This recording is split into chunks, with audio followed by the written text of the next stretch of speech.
Сделать более заметными маленьких участников дорожного движения решили сотрудники ГИБДД. В детской областной больнице они подарили светоотражающие комплекты ребятам, которые стали участниками ДТП. За последнее время вовсе стало автотравм очень много, потому что все на велосипедах катаются. Сейчас они все собираются из лагерей, из деревень, туда-сюда, от города отвыкли. И все, сейчас будет самое урожайное время. Вот эта неделя перед школой и 10 дней начала учебного года, когда родители усадят за книжки и двойки начнут получать, тогда уже у нас будет маленький спад.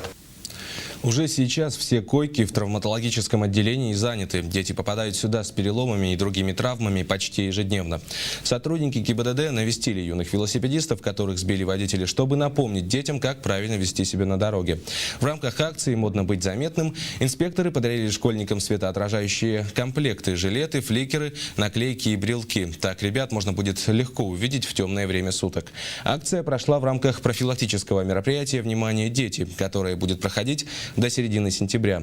С начала года в авариях пострадал 31 ребенок, но инспекторы будут обращать внимание не только на поведение маленьких флагжан на дороге, но и на то, как взрослые следят за безопасностью детей.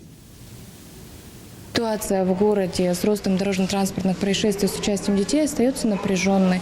В преддверии нового учебного года хотелось бы, чтобы и дети были более внимательны, чтобы родители и вообще взрослые не занимали пассивную такую позицию. То есть если они видят, что дети нарушают правила дорожного движения, да, какое-то зафиксировали опасное поведение вблизи проезжей части, чтобы делали замечания детям и таким предупреждением предотвратили беду на дороге.